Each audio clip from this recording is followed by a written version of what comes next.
Okay. So இந்த செஷனில் எதை பற்றி பார்க்க போகிறோம் அப்படின்னா, நம்ம விர்ச்சுவல் மிஷின் அப்படின்னா என்ன, vCenter ஒரு விர்ச்சுவல் மிஷின் எப்படி கிரியேட் பண்ணுறது அப்படின்னு சொல்லி பார்க்கலாம். So first what is virtual machine அப்படின்னு சொல்லி பார்ப்போம். ஓகேங்களா, நம்ம பார்க்க போகிறது வாட் இஸ் விர்ச்சுவல் மிஷின். நம்மளோட மெயினான டாஸ்கே விர்ச்சுவல் மிஷினை மேனேஜ் பண்ணுறது தான். ஒரு VMware அட்மினிஸ்ட்ரேட்டரோட ஒன் ஆஃப் த மெயினான டாஸ்க் வந்து விர்ச்சுவல் மிஷினை மேனேஜ் பண்ணுறது. நம்மளோட வேலை விர்ச்சுவல் மிஷின் கிரியேட் பண்ணுறது, விர்ச்சுவல் மிஷினை மேனேஜ் பண்ணுறது, அது சம்மந்தமாக ஏதாவது இஷ்யூ வந்தால் பார்க்குறது. Okay, what is virtual machine அப்படின்னு சொல்லி பார்க்கலாம். இப்போ ஒரு கம்பெனியை எடுத்துக்கிட்டோம்னா அந்த கம்பெனியில் வந்து லாட் ஆஃப் சர்வர்ஸ் இருக்கும். ஓகேங்களா, லைக் ஃபார் எக்ஸாம்பிள் இப்போ அமேசான் எடுத்துப்போமே, அந்த அமேசானில் பார்த்தீங்கன்னா there is a data centre.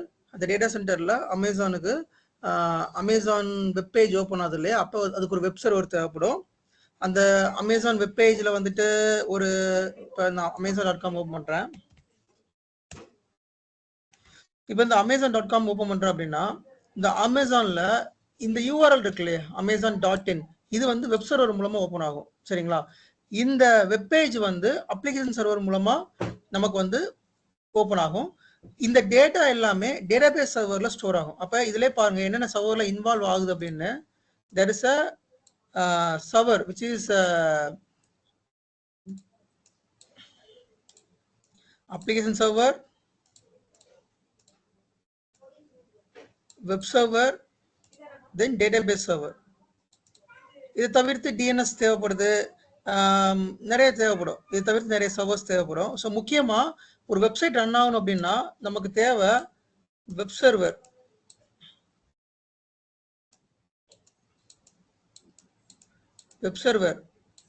அந்த வெப்சைட் ஓப்பன் ஆகிறதுக்கு, தென் அப்ளிகேஷன் சர்வர், அந்த வெப்சைட்டில் என்னென்ன டேட்டா இருக்குன்னு பார்க்கறதுக்கு, தென் டேட்டாபேஸ் சர்வர், டிபி சர்வர்னா டேட்டாபேஸ் சர்வர்.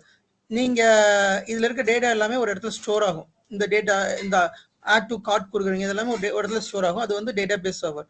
இந்த 3 சர்வர் இருக்கிறதுனால தான் இதெல்லாமே ஒர்க் ஆகும். இது ஃபார் எக்ஸாம்பிளுக்கு நான் சொல்கிறேன். இதே மாதிரி ஒவ்வொரு கம்பெனிலையும் சர்வர்ஸோட யூசேஜ் டிஃப்ரெண்ட் யூசேஜ் இருக்கும். ஓகேங்களா, நாட் ஓன்லி வெப்பேஜ், உங்களோட லோக்கல்லே கூட சில சர்வர்ஸ் வந்துட்டு நீங்க யூஸ் பண்ணலாம். DNS server, DHCP server, WSO server, இந்த மாதிரி ஒவ்வொரு இதுக்கும் ஒவ்வொரு சர்வர்ஸ் தேவைப்படும். அப்போ ஆல்மோஸ்ட் ஒரு கம்பெனி அந்த கம்பெனி ஒரு என்டர்பிரைஸ், ஒரு பெரிய என்டர்பிரைஸ் எடுத்துக்கிட்டோம்னா மினிமம் ஒரு 2000 சர்வர்ஸ் தேவைப்படும். அஸ்யூம் தட் 2000 சர்வர்ஸ் தேவைப்படும், 2000 சர்வர்ஸ். அப்போ இந்த 2000 சர்வர்ஸும் நீங்கள் வாங்கணும் அப்படின்னா you will have to spend money. ஒரு ரேக் சர்வரோட ஆவரேஜ் ப்ரைஸ் வந்து 6 lakh. சரிங்களா, so rack server, let me show you this rack server. இது வந்து பார்த்தீங்கன்னா பவரேஜ் R640 ரேக் சர்வர். இது டெல்லோட one of the rack server. இந்த சர்வரை நீங்கள் பர்ச்சேஸ் பண்ணணும் அப்படின்னா மினிமம் 6 lakhலேருந்து 8 lakh ஆகும். ஸோ நீங்கள் இதை ஒரு 5 lakh கூட போட்டுக்கோங்க, இல்லை 6 lakh கூட போட்டுக்கோங்க. அப்போ 6 lakh இன்ட்டு 2000 என்னாச்சு, காஸ்ட் என்னாச்சு? எனக்கு 2000 சர்வர்ஸ் வேணும், ஒரு சர்வர் 6 lakh. இதான் ரேக் சர்வர்ஸ். நான் ஆல்ரெடி சொல்லியிருப்பேன் வாட் இஸ் ரேக் சர்வர் அப்படின்னு சொல்லிட்டு. இந்த ரேக் சர்வர் தான் மோஸ்ட்லி ஒரு டேட்டா சென்டரில் ரேக் சர்வர், பிளேட் சர்வர் ரெண்டுமே இருக்கும். ஓகே, இது வந்து one of the rack server. Dell server use பண்ணுவாங்க அல்லது HP சர்வர் யூஸ் பண்ணுவாங்க. இது டெல்லோட ஒன் ஆஃப் த சர்வர் இது. ஸோ ஆவரேஜாக 6 lakh ஆகுது. 2000 சர்வர்ஸ்க்கு கால்குலேட் பண்ணி பாருங்க, எக்கச்சக்கமான அமௌண்ட் வந்து அங்கே வந்து இன்வால்வ் ஆகும். ஸோ கால்குலேட் பண்ணோம்னா 6 into 6 lakh எவ்வளவு? 2 crore வந்துரும் நேர்லி. இல்ல கூட வரும். 120 கோடி சார், 120 கோடி சார். கண்டிப்பா அவ்வளவு வரும், 120 கோடி வரும் கண்டிப்பா, ஆஃப் கோர்ஸ். அப்ப 120 crores நான் இன்வெஸ்ட் பண்ணோம். நாட் ஓன்லி 120 crores, இந்த சர்வர்ஸை மேனேஜ் பண்றதுக்கு I will have to build the data centre. அந்த டேட்டா சென்டர் ரேக் வைக்கணும், இந்த ரேக்ல நான் சர்வர்ஸ் வைக்கணும், அப்புறம் அந்த சர்வர்ஸ்க்கு பவர் சப்ளை கொடுக்கணும், அதுக்கு ஜென்ரேட்டர் கொடுக்கணும், அந்த ஜென்ரேட்டருக்கு அப்புறம் யூபிஎஸ் கொடுக்கணும், சர்வர்ஸ்க்கு யூபிஎஸ் கொடுக்கணும், இந்த சர்வர்ஸ்க்கு கூலிங் டவர் வைக்கணும் நான். அதுக்கப்புறம் இதுக்கு வந்து பார்த்தீங்கன்னா ரெப்பலண்ட், ரோடன் ரெப்பலண்ட்னா எலி எதுவும் கிடைக்காத மாதிரி அதுக்கு தனியாக ரெப்பலண்ட் வைக்கணும். இந்த டேட்டா சென்டரில் ஃபயர் அலாம் இருக்கணும், ஸ்மோக் டிடெக்டிவ் இருக்கணும். இது எல்லாமே என் டேட்டா சென்டர் இருக்குது, அதெல்லாம் சொல்கிறேன் நான். ஒரு சர்வர் எடுத்துக்கிட்டோம்னா இவ்வளவு இது இன்வால்வ் ஆகும். ரேக்ஸ், டிவைசஸ், இப்போ இப்போ இப்போ 2000 சர்வர்ஸ் அப்படின்னா 2000 சர்வர் கனெக்ட் பண்ண சுவிட்ச் வேணும், ரவுட்டர்ஸ் வேணும், ஃபயர்வால் வேணும், அதுக்கேற்ற மாதிரி ரேக் வேணும், ஜென்ரேட்டர்ஸ், கூலிங் ஃபேன், இந்த மாதிரி ஒரு 120க்கு ரொம்ப பேசிக். இதுல இருந்து ஆல்மோஸ்ட் ஒரு 2000 சர்வர் நீங்க மேனேஜ் பண்றீங்க அப்படின்னா கண்டிப்பா ஒரு 500 crore செலவாயிரும். இந்த பில்டிங் நீங்க கட்டணும், இதெல்லாமே சேர்த்து 500 crore செலவாகும். அது இல்லாமல் மெயின்டெனன்ஸ் காஸ்ட் மட்டுமே உங்களுக்கு எக்குத்தப்பா போகும். அந்த மந்த்லி நீங்க வந்து ஐஎஸ்பி வேற கொடுக்கணும், அந்த டேட்டா சென்டருக்கு ஐஎஸ்பி வேணும், அப்ப இன்டர்நெட் சர்வீஸ் ப்ரொவைடர் ஐஎஸ்பி கொடுக்கணும். அப்ப ஸோ மந்த்லி ஒரு மெயின்டெனன்ஸ் மட்டுமே உங்களுக்கு கிட்டத்தட்ட ஒரு 10 crore மேலே வரும். ஏன் அப்படின்னா இதுல ஒரு செக்யூரிட்டி போடணும், பயோமெட்ரிக் இதில் இன்ஸ்டால் பண்ணணும், அப்புறம் ஸ்கேனிங் வச்சிருப்பாங்க. ஒரு டேட்டா சென்டர் சும்மா கிடையாது. நீங்க அந்த மெட்ரோ ஸ்டேஷன்லாம் போனீங்கன்னா ஸ்கேன் பண்றாங்க பாத்தீங்களா, அந்த மாதிரி ஸ்கேனிங் பண்ணுவாங்க. உங்களோட பேக் எல்லாத்தையும் ஏதாவது எக்ஸ்ப்ளோசிவ் இருக்கா இல்ல எலக்ட்ரானிக் டிவைஸ் இருக்கா ஸ்கேன் பண்ணுவாங்க. இதெல்லாமே பில்ட் பண்ணணும். அப்போ மெயின்டெனன்ஸ் சார்ஜ் மட்டும் 10 crore ஆகும். அப்போ it's quietly impossible to build a data centre. இவ்வளவு பெரிய டேட்டா சென்டர் இருக்காங்க, கண்டிப்பா இருக்குது. இப்போ Facebook data centre, Google data centre, இந்த மாதிரி மைக்ரோசாஃப்ட் டேட்டா சென்டர், இந்த மாதிரி டேட்டா சென்டர்லாம் பார்த்தீங்கன்னா 2000 இல்லை எக்கத்தப்பா சர்வர்ஸ் வச்சிருப்பான். அவன் வேர்ல்டு வைடா டேட்டா சென்டர் வச்சிருக்கான். டேட்டா சென்டர்லேயே வந்து பல லட்சம் கோடியை வந்து இன்வெஸ்ட் பண்ணி வச்சிருக்கான். பட் அது வந்து அவனை விட்டுருங்க. கொஞ்சம் ஒரு ஒரு ஒரு மீடியமான ஒரு என்டர்பிரைஸ் கம்பெனி எடுத்துக்கிட்டீங்கன்னா இவ்வளவு அமௌண்ட் அப்படிங்கிறது ஒரு பெரிய அமௌண்ட் ஸ்பெண்ட் பண்ண முடியாது. அப்ப இந்த பிசிக்கல் சர்வர் பண்ற வேலையை இன்னொரு சர்வர் பண்ணணும், அதுதான் ஹைப்பர்வைசர். இப்ப நான் என்ன பண்றேன், 2000 சர்வர் வாங்குறதுக்கு பதிலா I will go for one hypervisor.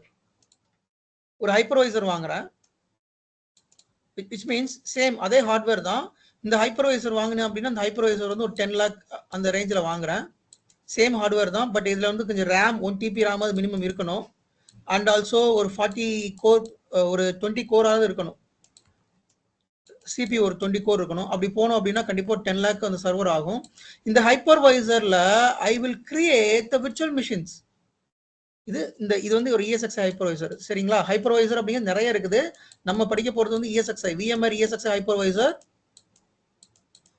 So VMR அப்படிங்கிற ஒரு கம்பெனி, ESXi அப்படிங்கிறது அதோட ப்ராடக்ட். மைக்ரோசாஃப்ட் அப்படிங்கிற ஒரு கம்பெனி, அந்த மைக்ரோசாஃப்ட்ல விண்டோஸ் அப்படிங்கிற ஒரு ப்ராடக்ட்.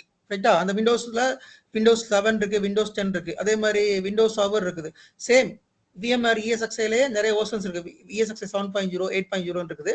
ஸோ விஎம்ஆர் ஒரு கம்பெனி, அந்த கம்பெனி ரிலீஸ் பண்ணிருக்கிற ப்ராடக்ட் வந்து ESXi. அந்த ESXi வந்து ஹைப்பர்வைசர்.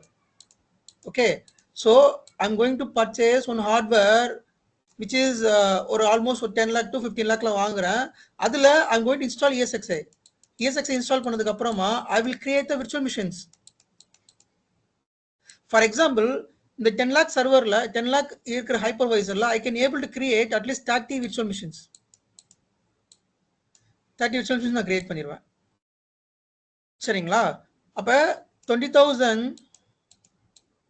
டிவைட் பை 30 எவ்வளவு வருது?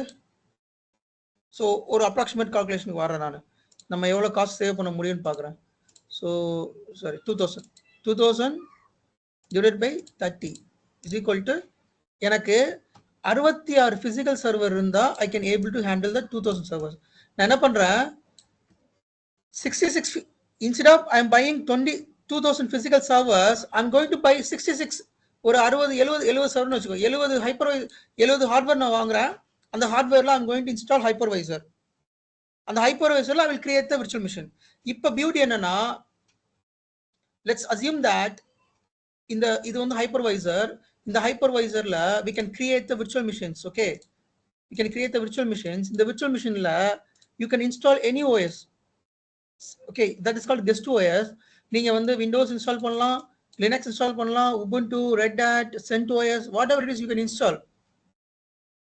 So this server act as a Windows server. Same இந்த scenario எடுத்துப்போம். அதே மாதிரி ஒரு application server, ஒரு database server, ஒரு web server, DNS server, DNS server, whatever server I can create in virtual machine. ஒரு பிசிக்கல் சர்வர் பண்ற வேலையை இந்த விர்ச்சுவல் மிஷின் பண்ணும். அதுதான் இப்ப நம்ம இதை பத்தி தான் படிக்க. This technology is called virtualisation. இந்த விர்ச்சுவலைசேஷன் பிளாட்ஃபார்ம்ல we are using hypervisor. அந்த ஹைப்பர்வைசர் மூலமா we are creating the virtual machines. இப்போ உங்களுக்கு நிறைய பேர் டவுட் இருக்கிற டவுட்ஸ்லாம் கிளியரா இருக்கும்னு நினைக்கிறேன். ஒரு பேசிக்கான டவுட் இது. எப்படி இந்த why we are going for virtual machines? நம்ம ஏன் virtual machine போறோம்? What is the purpose of virtualization? இது எல்லாமே ஆன்சர் இந்த செஷன் தான். இந்த விர்ச்சுவலைசேஷன் அப்படிங்கிற பிளாட்ஃபார்ம் இல்லை அப்படின்னா காஸ்ட் சேவ் ஆகாது. கம்பெனிஸ் வந்து எக்கு தப்பா காஸ்ட் வந்து செலவு பண்ற மாதிரி இருக்கும். அப்ப the virtualization platform will provide the virtual machines by the help of hypervisor. ஒரு hypervisor மூலமா we can create the virtual machines. அந்த virtual machineல we can install OS, Windows servers, Linux server, Red Hat server, whatever server we can install. So இந்த physical server, இப்ப இந்த physical serverல என்ன பண்றேன்னா ஒரு Windows server install பண்றேன்னு வச்சுப்போம். இந்த பிசிக்கல் சர்வர்ல இருக்கிற விண்டோஸ் என்ன வேலை செய்தோ பை த சேம் வே இவங்க வேலை செய்வான். எந்த ஒரு டிஃபரன்ஸ் கிடையாது. இதுக்கும் ஒரு இமி கூட டிஃபரன்ஸ் கிடையாது. மோர் ஓவர் இந்த பிசிக்கல் சர்வரோட இந்த விர்ச்சுவல் சர்வருக்கு தான் ஃபீச்சர்ஸ் அதிகம். எக்கு தப்பா ஃபீச்சர்ஸ் இருக்குது. சரிங்களா? அந்த பிசிக்கல் சர்வர் மெயின்டெனன்ஸ் ரொம்ப அதிகம். பட் இந்த விர்ச்சுவல் சர்வருக்கு மெயின்டெனன்ஸே கிடையாது. அப்ப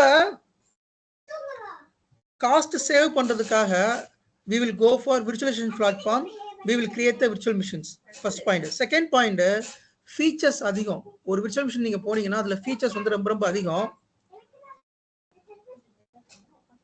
And எல்லா environment நீங்க பார்க்குற எல்லா environment virtual machine தான் ரன் ஆகிட்டு இருக்கு. physical server mostly ரன் ஆகாது. ரொம்ப ரேர் கேஸ்ல மட்டும் தான் physical windows server வச்சிருப்பாங்க. physical windows server, physical Linux server, physical Ubuntu, physical Red Hat server வச்சிருப்பாங்க, which is a rare case scenario. But almost நீங்க பார்க்குற எல்லா சர்வர்ஸும் 90% of servers வந்து பாத்தீங்கன்னா VMனா என்ன? Virtual machine. நம்ம எதை பத்தி கத்துக்க போறோம் அப்படின்னா இந்த விர்ச்சுவல் மிஷின் பத்தி தான் கத்துக்க போறோம் full and full. What is இந்த விர்ச்சுவல் மிஷின், இந்த விர்ச்சுவல் மிஷின் எப்படி ஓஎஸ் கிரியேட் பண்றது அப்படின்னு சொல்லிட்டு. ஸோ இந்த விர்ச்சுவல் மிஷின் எப்படி ரிசோர்ஸ் அலோகேட் பண்ணும்? இந்த பிசிக்கல் ஹார்ட்வேர்ல என்ன ரிசோர்ஸ் கொடுத்துருக்கணும்? Resource means CPU memory, compute resource. இந்த பிசிக்கல் மிஷின்ல நான் என்ன ஹார்ட்வேர் கொடுத்துருக்கணும் அந்த அந்த லைக் இதுல 1 TB RAM இருக்குன்னா இந்த 1 TB RAMல இருந்து we can allocate virtual machineக்கு மெமரி allocate பண்ணிக்கலாம். ஓகேங்களா? இப்போ இதை ப்ராக்டிகலா இப்போ காமிக்கிறேன். let me show you. So என்கிட்ட ஒரு ஹைப்பர்வைசர் இருக்குது. நம்ம ஆல்ரெடி நம்ம செட்டப்ல ESX ஹைப்பர்வைசர் இன்ஸ்டால் பண்ணியிருக்கோம். அந்த ஹைப்பர்வைசர் மூலமா ஒரு vCenter நம்ம போட்டிருக்கோம். அந்த vCenter மூலமா now we are going to create the virtual machine. சரிங்களா? ஸோ இப்போ இது ஒரு one of the ESX host, ESX hypervisor. இந்த hypervisorல I'm going to create a virtual machine. Right click பண்றேன், நியூ virtual machine கொடுக்குறேன். Then create virtual machine. இந்த virtual machine ஒரு நேம் கொடுக்குறேன். The naming, the virtual machine name should be a naming standard. இது web server இருந்தா web server இருக்கணும், app சர்வர்னா app server இருக்கணும். ஸோ இது விண்டோஸ் சர்வர்னா வின் அப்படின்னு இருக்கும், லினக்ஸ் சர்வர்னா LNX இருக்கும். வின், தென் இது Windows server. So Windows server, then இது வந்து ஒரு வெப் சர்வர் அப்படின்னா வெப் 01. இது ஒரு ப்ரொடக்ஷன் சர்வர் அப்படின்னா PRD. இது ஒரு விர்ச்சுவல் மிஷின் அப்படிங்கிறதா VM. இப்போ இதை பார்த்து நம்ம கண்டுபிடிச்சலாம். இந்த நேமை பார்த்து இது என்ன சர்வர் கண்டுபிடிச்சலாம். இது ஒரு விண்டோஸ் சர்வர், ஒரு வெப் சர்வர், இது ஒரு ப்ரொடக்ஷன் சர்வர், இது ஒரு விர்ச்சுவல் மிஷின் அப்படிங்கிறது அந்த நேமை பார்த்து இப்படித்தான் நேமிங் ஸ்டாண்டர்ட் இருக்கும். இந்த நேமிங் ஸ்டாண்டர்ட் மூலமா நம்ம கிரியேட் பண்றோம்.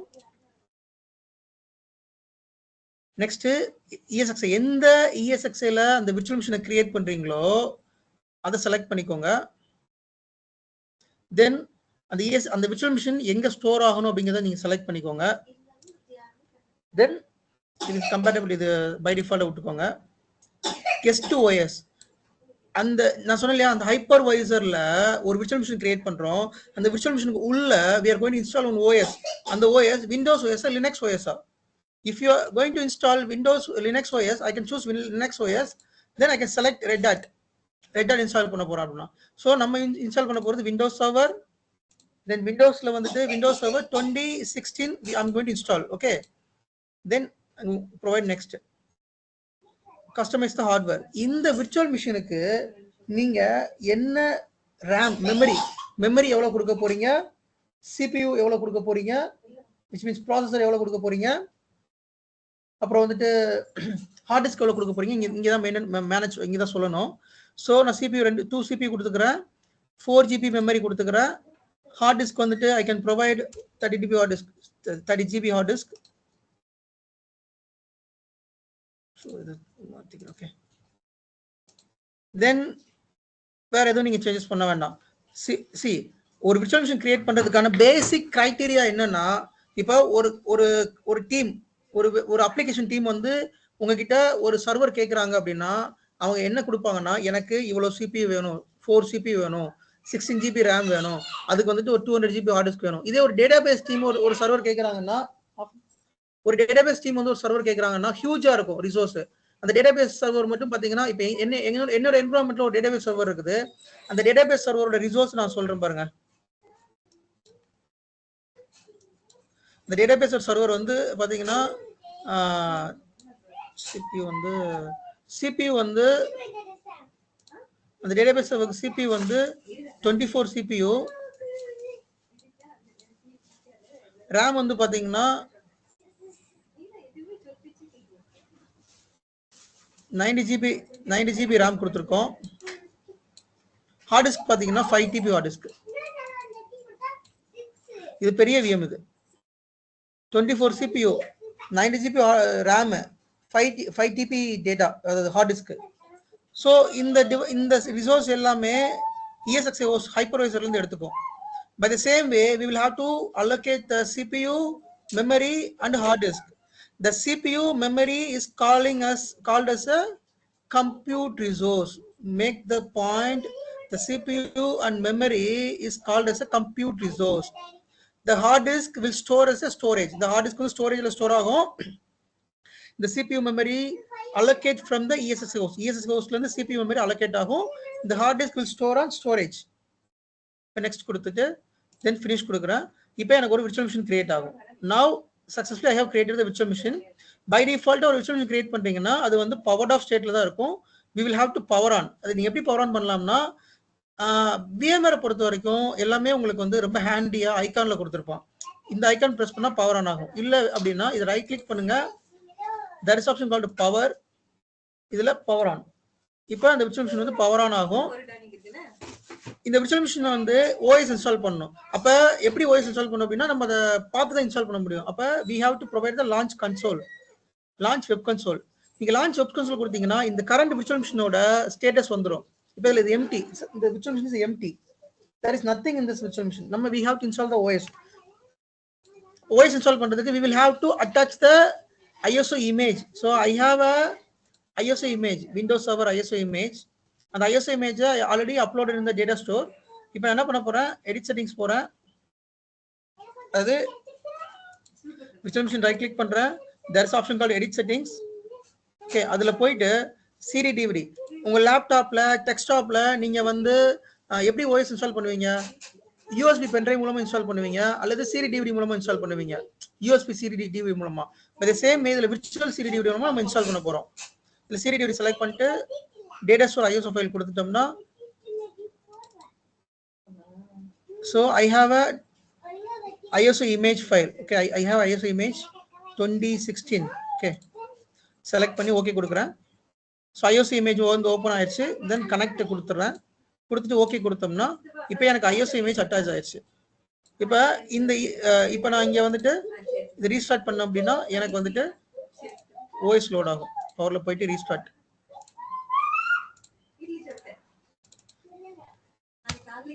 இப்போ OS லோட் ஆகுது பாருங்க. இந்த விர்ச்சுவல் மிஷின் வந்து இதுக்கு முன்னாடி எதுவுமே இல்லை. இப்போ அந்த விர்ச்சுவல் மிஷின்ல I am loading the OS. இப்போ என்ன நடக்கும் அப்படின்னா அந்த ISO இமேஜ் ஃபைல்ல இருந்து OS ஃபைல் வந்து லோக்கல் ஹார்ட் டிஸ்க்கு காப்பி ஆகும். நம்ம அந்த 30 GB ஹார்ட் டிஸ்க் கொடுத்தோம் இல்லையா, அந்த ஹார்ட் டிஸ்க்கு வந்துட்டு அந்த ஃபைல்ஸ் எல்லாம் காப்பி ஆகும்.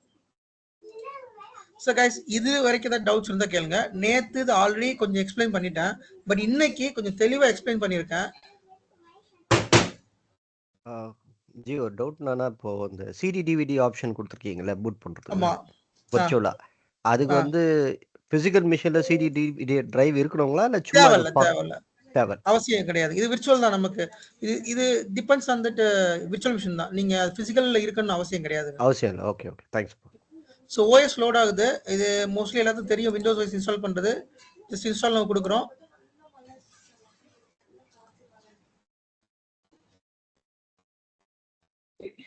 இது இமேஜ் வந்து அப்லோட் பண்ணி தான் பண்ணணுமா? இத வேற ஏதாவது கண்டிப்பா மெத்தட் அப்லோட் இல்லையா? பண்ணணும். வேற வழி இல்லை. நீங்க அப்லோட் பண்ணிருக்கிறோம், கண்டிப்பா பண்ணி தான் ஆகணும். டேட்டா ஸ்டோர்ல அப்லோட் பண்ணிருக்கணும்.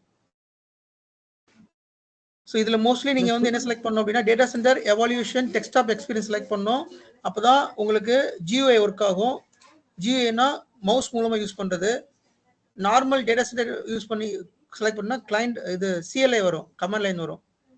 டெர்ம்ஸ் அண்ட் கண்டிஷன் அக்செப்ட் பண்றேன். நெக்ஸ்ட் பிசிக்கலா ISO மவுண்ட் பண்ண தேவையில்லைன்னா புரியல எனக்கு அது என்னன்னு. நான் இதை முடிச்சுட்டு சொல்றேன், ஒரே நிமிஷம் இருங்க. ஸோ கஸ்டம் இதுல அந்த 30 GB அன்அலோகேட்டட் ஸ்பேஸா இருக்கும். we will have to select new. அது அப்ளை கொடுத்துருங்க. ஓகே ஆயிரும். தென் we can provide next. இப்போ OS இன்ஸ்டால் ஆயிட்டு இருக்கும். Okay, let me come to the point. ISO image point. Okay, இப்போ உங்களோட லேப்டாப்ல இப்போ என்கிட்ட ஒரு லேப்டாப் இருக்குது, சரியா? இந்த லேப்டாப்ல I want to install OS. யாரை இன்ஸ்டால் பண்ணி மோஸ்ட்லி நீங்க இன்ஸ்டால் பண்ணிருப்பீங்க. எப்படி இன்ஸ்டால் பண்ணலாம் அப்படின்னா இந்த லேப்டாப்ல நீங்க USB இருக்கும், ரைட்டா? ஒன்னு நீங்க இந்த லேப்டாப்ல USB பென்ட்ரைவ் மூலமா நீங்க வந்து OS லோட் பண்ணணும். இது ஒரு வே. அல்லது USB CD DVD போட்டு இதுல வந்து DVD வந்து நீங்க போடணும். இதே பென்ட்ரைவ் மூலமா பண்ணீங்கன்னா அந்த பென்ட்ரைவை பூட்டபிள் இமேஜா மாத்தணும். மாத்தினீங்கன்னா இங்க OS லோட் பண்ணுவீங்க. பை த சேம் வே இப்போ இந்த விர்ச்சுவல் மிஷினுக்கு நம்ம OS இன்ஸ்டால் பண்றோம். அப்ப இந்த விர்ச்சுவல் மிஷினுக்கு OS இன்ஸ்டால் பண்றப்ப we will have to map the ISO image. அந்த ISO image தான் சோர்ஸ். ஒரு OS இன்ஸ்டால் பண்றதுக்கு எது சோர்ஸ்? அந்த ISO image தான் சோர்ஸ். அப்ப அந்த சோர்ஸை நீங்க இதுல அட்டாச் பண்ணணும். இதுல there is option called, இதுல இருக்கிறது எல்லாமே விர்ச்சுவல் தான். CPU virtual, memory virtual, hard disk virtual, எல்லாமே விர்ச்சுவல் தான். அப்ப CD DVD விர்ச்சுவல் தான். அந்த CD DVDல we have to the virtual CD DVDல we have to map the ISO image. சரிங்களா? இதுக்கும் இந்த ESXiக்கும் சம்பந்தமே கிடையாது. இந்த ESXல அந்த இங்க CD DVD ஒர்க் ஆகணும் அப்படின்னா அந்த ஹைப்பர்வைசர்ல CD DVD அட்டாச் பண்ணுங்கிற அவசியமே கிடையாது. சரிங்களா? இது விர்ச்சுவல், அதனால அதுக்கு சம்பந்தம் கிடையாது. புரிஞ்சதா? டவுட் கிளியரா? யாரா டவுட் கேட்டீங்களா? சீரியஸா இல்ல புரியலைங்க எனக்கு இது.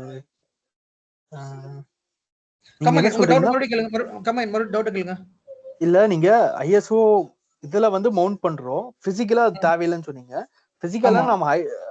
பிசிக்கலானா புரியல. அது எப்படி பிசிக்கலாவும் நம்ம லேப்டாப்ல இதே மாதிரி தானே பண்ணுவோம்? இல்ல லேப்டாப்ல நீங்க பிசிக்கலா மவுண்ட் பண்ணி தான் ஆகணும். சரிங்களா? லேப்டாப்ல நீங்க பண்றப்ப ஒரு USBயோ இல்ல பிசிக்கலா மவுண்ட் பண்ணுவீங்க. பட் விர்ச்சுவல் மிஷின்ல பண்றப்ப நீங்க மவுண்ட் எதுவுமே பிசிக்கலா கனெக்ட் பண்ண தேவையில்ல. ஜஸ்ட் அந்த ISO இமேஜை மட்டும் மவுண்ட் பண்ணா போதும். அதுதான் கேட்டேன், அதுதான் கன்ஃபியூஸ் ஆயிடுச்சு. ஜஸ்ட் ISO இமேஜை மவுண்ட் பண்ணா போதும். பிசிக்கலா எதுவுமே கனெக்ட் பண்ண வேண்டிய அவசியம் கிடையாது இதுல. Okay okay okay.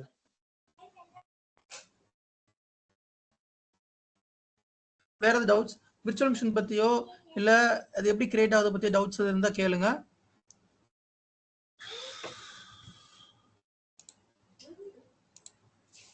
So virtual machine எப்படி வந்தது அப்படிங்கிறதுக்கு ஓரளவு உங்களுக்கு கிளியர் பிக்சர் கிடைச்சிருக்குன்னு நினைக்கிறேன்.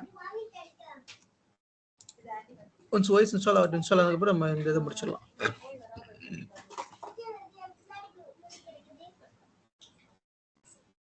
சரி ப்ரோ. சொல்லுங்க. ஒரு vCenterல எத்தனை EXI நம்ம ஆட் பண்ணலாம்? ஒரு vCenterல அது டிபெண்ட்ஸ் ஆன் தி வெர்ஷன் பொறுத்துங்க. 7.0 vCenterல ஒரு லிமிட்ஸ் இருக்கு. 8.0 vCenterல ஒரு லிமிட் இருக்குது. I think 1024. ஒரே நிமிஷம் இருங்க. I will have to check the count. அந்த கவுண்ட் நான் மறந்துடுவேன் அடிக்கடி. ஓகே. vCenter 8.0 ESXi count. 7.0ல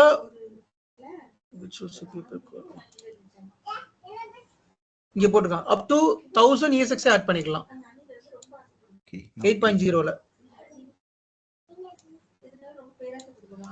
கொஞ்சம் licence CPU licence is study to physical course. Yeah. So maximum உங்களால் ஒரு வி சென்டரில் 1000 ESXi ஹோஸ்ட் ஸ்டார்ட் பண்ணலாம். பட் ப்ரொடக்ஷனில் அவ்வளோ இருக்குமான்னு கேட்டால் அவ்வளோலாம் இருக்காது. ப்ரொடக்ஷனில் வந்து பார்த்தீங்கன்னா ஒரு வி சென்டரில் வந்து மினிமம் ஒரு மேக்ஸிமம் பார்த்தீங்கன்னா ஒரு 200-300 ஹோஸ்ட் இருக்கும். 300 ஹோஸ்ட் இருக்கும். அதுக்கப்புறம் வேற வி சென்டர் போயிடுவாங்க. லைக் இன்னொரு வி சென்டர் கூட கிரியேட் பண்ணிப்பாங்க. Okay okay got it.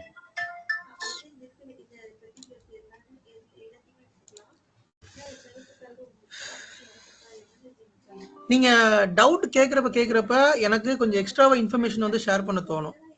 சரிங்களா? நீங்க டவுட் கேட்கறது சில டவுட்ஸ் வந்து சில்லி டவுட்டா கூட இருக்கலாம்.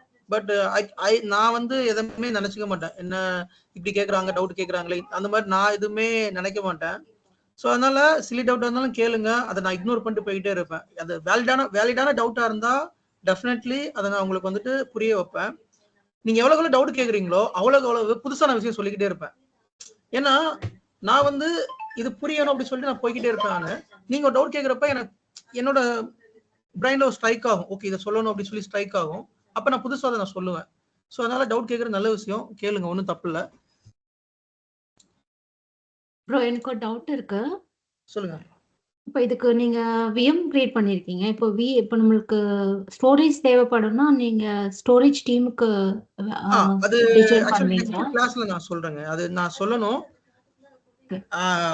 வாட் இஸ் ஸ்டோரேஜ், எப்படி அந்த ஸ்டோரேஜ்ல வந்து ஹார்ட் டிஸ்க் போய் ஸ்டோர் ஆகுது, ஸ்டோரேஜ்ல என்னென்ன டைப்ஸ்லாம் இருக்குது, அந்த ஸ்டோரேஜ் எப்படி கனெக்ட் ஆயிருக்கும், there is a multiple questions. அதுல வந்து ஒரு பெரிய டாபிக், அது ஒரே ஒரு 1 hour மேல போற டாபிக் அது. ஸோ நான் தனியா உங்களுக்கு வாட் இஸ் ஸ்டோரேஜ்ங்கிற கிளாஸ் எடுப்பேங்க. அப்போ உங்களுக்கு அது புரிஞ்சிடும். சரிங்களா? சரி, தேங்க்ஸ். நான் ஆல்ரெடி சொல்லியிருக்கேன் இல்லையா, சில டாபிக்ஸை வந்து எப்போ சொன்னா புரியும் அப்படிங்கிறது எனக்கு தெரியும். ஏன்னா நான் சோஃபார் உங்களை மாதிரி ஒரு 80 பேரை ட்ரெயின் பண்ணியிருப்பேன். அப்போ அவங்ககிட்ட இருந்து ஃபீட்பேக் வாங்குவேன், இது எப்படி புரிஞ்சது, எப்படி புரிஞ்சு. அப்போ அவங்க சொல்லுவாங்க இது இந்த டைம் எனக்கு புரியலன்னு சொல்றப்ப நான் ஒவ்வொரு பேட்ச்லையும் என்னோட சொல்லிக் கொடுக்கறத வந்து இம்ப்ரூவ் பண்ணிக்கிட்டே வருவேன். சரிங்களா? நான் லைக் போன பேட்ச்க்கு எடுத்ததுக்கும் இந்த பேட்ச் எடுத்து ரொம்ப டிஃப்ரென்ஸ் இருக்கும். நான் அந்த பேட்ச் எடுத்தப்ப இருக்கிற இன்ஃபர்மேஷன் வேற, இப்போ நான் கொடுக்குற இன்ஃபர்மேஷன் வேற. எக்கச்சக்கமா இன்ஃபர்மேஷன் சொல்லுவேன். ஒவ்வொரு பேட்ச்லையும் என்னென்ன இம்ப்ரூவ் பண்ணிட்டே வருவேன். அது பேஸ்டா அந்த ஃபீட்பேக்ஸ் பொறுத்து, பேஸ்டா அந்த டவுட்ஸ் பொறுத்து. இப்போ நீங்க டவுட் கேட்குறீங்கன்னா இந்த டவுட்டை நான் ஆட் பண்ணி வச்சுப்பேன். நெக்ஸ்ட் பேட்ச்க்கு எடுத்து பார்த்தேன், ஓகே இந்த இடத்துல டவுட் வருது, அப்போ இதை நான் முதலே சொல்லிடுவோம் சொல்லி நெக்ஸ்ட் பேட்ச்க்கு அதை நான் வந்து எடுத்துருவேன். ஸோ அப்படி நான் பண்றதுல இன்னைக்கு இந்த டாபிக் எடுத்தா இவங்களுக்கு புரியும், இன்னைக்கு இந்த டாபிக் எடுத்தா இது புரியும், இந்த டாபிக் எடுத்தா புரியாது. எனக்கு நான் வச்சிருப்பேன், ஒரு சீக்வன்ஸ் வச்சிருப்பேன். அதுபடிதான் நான் போவேன். நான் எல்லாமே தெரிஞ்சுக்கணும்னு ஒரு அவசரத்துல நம்ம வாட்டில் எடுக்க ஆரம்பிச்சிட்டோம் அப்படின்னா கொலாப்ஸ் ஆயிரும். நம்ம அண்டர்ஸ்டாண்ட் பண்ற ஸ்கில் வந்து மாறிடும். அதனால இன்னைக்கு ஒரு டாபிக் எடுத்தோம்னா இதை கண்டினியூ பண்ணி நாளைக்கு ஒரு டாபிக் எடுப்பேன். அப்ப இன்னைக்கு இருக்கிற சில டவுட்ஸ் உங்களுக்கு நாளைக்கு ரிசால்வ் ஆயிரும். நாளைக்கு இருக்கிற டவுட்ஸ் அதுக்கு அடுத்த ரிசால்வ் ஆயிரும். அதே மாதிரி ரிசால்வ் ஆகலாட்டி நீங்க அந்த கொஸ்டின்ஸ் கேட்கலாம், தப்பே இல்லை. ஈவன் தோ நீங்க வீடியோ பார்த்து உங்களுக்கு டவுட் வருது அப்படின்னாலும் நீங்க வாட்ஸ்அப்ல எனக்கு மெசேஜ் போடலாம். அண்ட் வாட்ஸ்அப்ல வாய்ஸ் மெசேஜ் போடலாம், எனக்கு இந்த மாதிரி டவுட் வந்திருக்குன்னு சொல்லிட்டு. ஐ வில் நீங்க எப்போ டவுட் கேட்டாலும் ஐம் வெல்கம் யூ. ஓகே, உங்களுக்கு எப்பனாலும் நான் ரிசால்வ் சொல்லி தருவேன். ஃபைன்.